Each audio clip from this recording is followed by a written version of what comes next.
Federal government is recommending all Americans get COVID-19 booster shots to build their protection against the surging Delta variant. The CDC is calling for a third. Hello, today I present to you an extremely attractive application for music lovers. It's completely free. You can listen to music online or download unlimited music to use whenever you don't have internet. The powerful search function helps you find anything you want. Trust me. It's hard not to find what you're looking for because the search function is really powerful.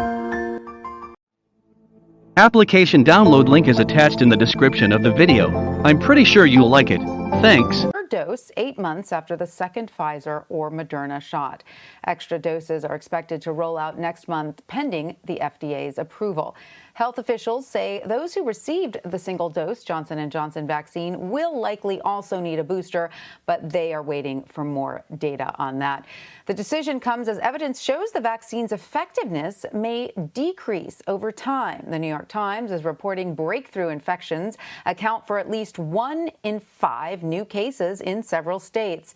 Experts worry these infections could contribute to more vaccine hesitancy. During a press briefing this morning, CDC Director Dr. Rochelle Walensky pleaded with the public to get their shots. We are currently averaging over 500 COVID-19 deaths per day, and these remain largely preventable. If you are still unvaccinated, please get vaccinated. The single best action you can take to protect yourself and others is to simply get vaccinated in the first place. Arthur Caplan joins me now. He's a professor of bioethics at NYU. Professor Caplan, welcome.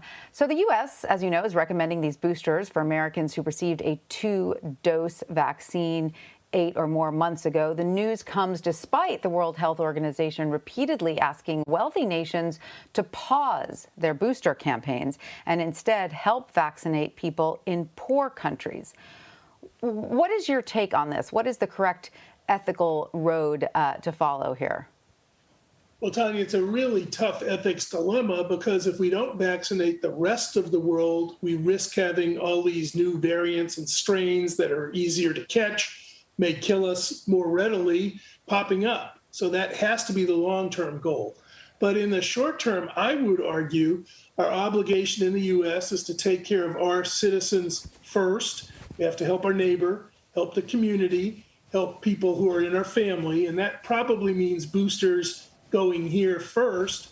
I would also say if we really tried to ship the booster supply overseas, it's still a drop in the bucket at this point, and I'm not sure a lot of these other nations are set up to distribute vaccine. They need it, but they need some infrastructure. So I hear what the WHO is saying. It's powerful, but I don't think it should stop us from trying boosters. So, as we mentioned, more breakthrough cases are being reported. How might these cases fuel further vaccine hesitancy and even misinformation? Well, look, the vaccines are only 95% effective. Some people are going to get sick, get infected because it just didn't work for them. Their immune system might have been weak. There's also situations where some people may be losing immunity faster, which is why we're starting to talk about this booster situation. But no one should be complacent about vaccination, and no one should miss vaccination, because the crucial thing that vaccines do is they keep you out of the intensive care unit, they keep you out of the morgue. Even though there may be some infections that are breaking through, people who get them are not getting as sick and they're not dying. So you've got to get vaccinated. So, throughout the pandemic, Professor, there have been these reports of certain doctors promoting anti-vaccine theories, few and far between, but of course they get a lot of play in the anti-vax community. And you've said in the past that you think doctors who push these theories should lose their licenses. Can you expand on that? Absolutely, Tanya. You're in a situation where we got a plague, we got 500 deaths a day. There's a possibility this could come back, and you've got a few, I think, immoral, unethical, irresponsible doctors out there spouting theories that, let's say, masks don't work, or they're dangerous, or vaccines don't help, or peddling alternative cures. I want the medical boards in every state to wake up, see what these people have said, on social media, see what kind of communication patients say they've had with these folks, and make sure we yank their license. We cannot be, allowing misinformation that's deadly to come out of the mouths of people that are trusted sources. Right. And so what about then those doctors who don't necessarily push anti-vaccine theories? You won't see videos of them circulating online, but they also don't necessarily encourage their patients to get inoculated. Well, it's tough to go after them because you don't really have any strong evidence that they spread misinformation. But I'll say this, it's unprofessional as a physician at this point in time in this epidemic not to be stressing vaccination, not to urge masking, not to urge testing, that we get that more in place and more broadly used so we can isolate people who are positive. If you're not sending that message, maybe I can't come after your license, but I can sure condemn your professionalism.